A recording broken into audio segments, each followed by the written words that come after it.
जाओ अंदर बैठो भाई। राम जय राम जय जय राम, श्री राम जय जय राम, राधे श्याम जय राधे श्याम, राधे श्याम जय राधे श्याम, राधे श्याम जय राधे श्याम, राधे श्याम जय राधे श्याम। बोलिए श्री सीताराम जी महाराज की। अभी आप श्री चित्रकूट कामदगिरी पीठ से गुरु भाई पूज्य संत श्री राजीव लोचन दास जी महाराज के पावन मुखारविंद से श्री सीताराम जी की पावन कथा श्रवण कर रहे थे, जो कि एक सिद्ध संत का संकल्प है। जिस पावन भूमि पर बैठ करके आप कथा श्रवण कर रहे हैं, ऐसे परम पूज्य ब्रह्मचारी सनकादिक जी महाराज, जो कि तपोनिष्ठ संत श्री चित्रकूट धाम भगवान कामदानाथ की तलहटी में दिव्य भव्य आश्रम बना है, ऐसे परम पूज्य संत और अनेकानेक संत यहाँ पर पधारे हुए हैं। सारे संत श्री चित्रकूट धाम की पावन भूमि से पधारे हैं और जितने भी यहाँ पर भक्त वृंद उपस्थित हैं, सभी के हृदय में श्री ठाकुर जी को मैं प्रणाम करता हूँ। और यह दिव्य भव्य आश्रम, जो कि भगवान परशुराम जी जहाँ पर विराजमान हैं, हनुमान जी महाराज साक्षात विराजमान हैं, और जितने भी ब्राह्मण देवता जो सेवा में लगे हुए हैं, सारे लोगों को भगवान कामदानाथ जी की ओर से कोटि कोटि साधुवाद देता हूँ और कामदानाथ जी भगवान के दरबार से लाया हुआ आशीर्वाद भी उनको यहाँ से देता हूँ। क्योंकि अभी जो दिव्य अमृतमयी कथा आप श्रवण कर रहे थे, जो पूर्व में हुआ, लेकिन ठाकुर जी की जो इच्छा होती है तो कुछ अच्छा ही होने के लिए एक धर्म रूपी व्रत धारण करके एक संत का संकल्प ही है, जो आप सबके बीच में एक संत की वाणी से हम सभी लोग कथा श्रवण कर रहे हैं, है कि नहीं? एक संत का संकल्प ही तो है। देखो, माताएं बहनें इतने देर तक शांत रहीं, तो अगर और 10 मिनट शांत रह लेंगी तो बहुत अच्छा रहेगा। वैसे तो आपको कोई शांत नहीं कर सकता, लेकिन फिर भी मैं आग्रह कर रहा हूँ, मेरा निवेदन स्वीकार हो। तो अभी जिस अमृतमयी वाणी के माध्यम से हम प्रभु की कथा श्रवण कर रहे थे, तो अभी पावन चरित्र भरत जी महाराज चित्रकूट की ओर आ रहे हैं। भरत चले चित्रकूट श्री राम को मनाने, और मनाने के लिए वो चल पड़े हैं। बाकी कल कथा आप अपनी वाणी से हमको सभी को सुनाएंगे ही, लेकिन 2 मिनट श्री हरि चर्चा हो जाए, ठाकुर जी की सेवा हो जाए, जिसके लिए आया हूँ। तो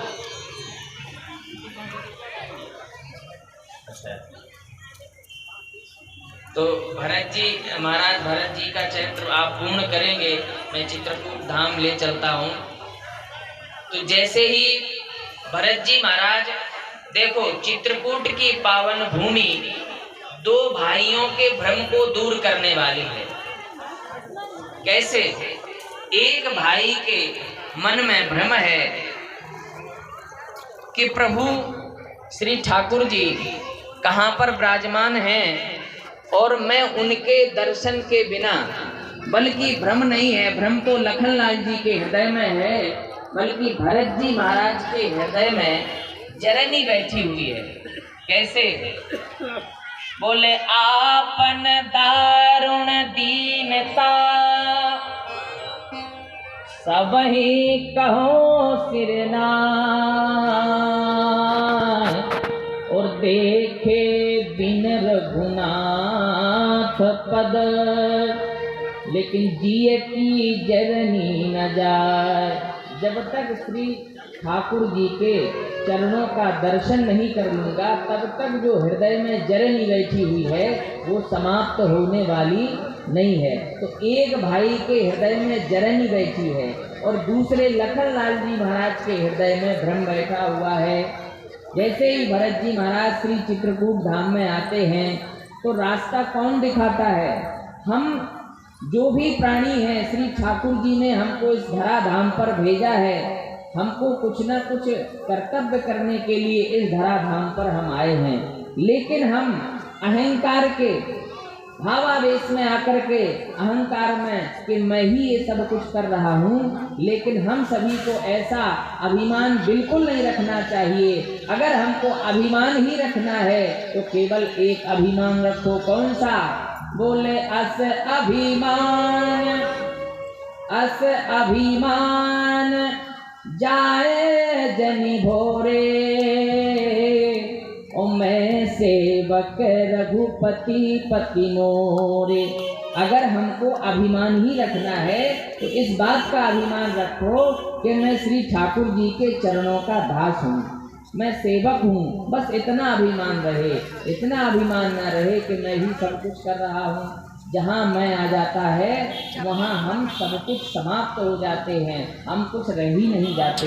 अगर हमने सोच लिया कि हम कुछ भी नहीं हैं तो वहाँ हम सब कुछ हो जाते हैं, फिर हमसे अधिक कोई है ही नहीं, क्योंकि वहाँ पर श्री ठाकुर जी आगे रहते हैं, हम आगे नहीं रहते हैं। तो ऐसा ही जैसे ही भरत जी महाराज वहाँ जा ही रहे थे, भगवान का गुणगान कर रहे थे, लेकिन रास्ते में केवट मिले। अब आप देख रहे होंगे कि हम अभिमान के कारण किसी भी जाति धर्म का व्यक्ति होता है तो राम राम नहीं करते हैं। अरे राम राम करने में कौन सी दिक्कत? राम तो नहीं बटे किसी जाति से, लेकिन फिर भी ऊंच नीच का भेद रहता है। लेकिन भरत जी महाराज इतने बड़े राजकुमार के पुत्र होकर के भी कोई ऊंच नीच का भाव नहीं रख रहे हैं, जबकि केवट से हाथ जोड़ करके प्रार्थना करने लगे कि हमको भगवान श्री सीताराम जी चित्रकूट की पावन भूमि पर कहाँ पर विराजमान है, हमको भी वह जगह दिखा दीजिए।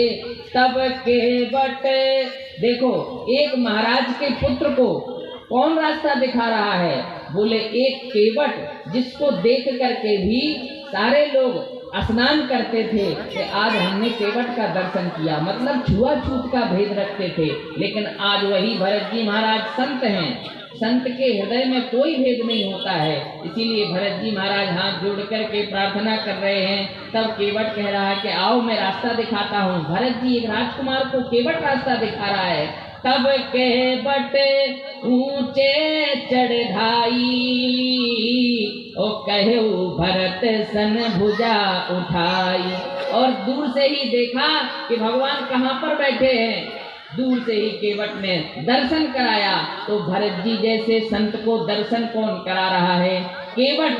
केवट इतना बड़ा भाग्यशाली है, कह रहा है कि भगवान कामदगिरि पर बैठे हैं, श्री चित्रकूट में बैठे हैं। कहाँ? बोले जहाँ बैठे मुनिगण सहित।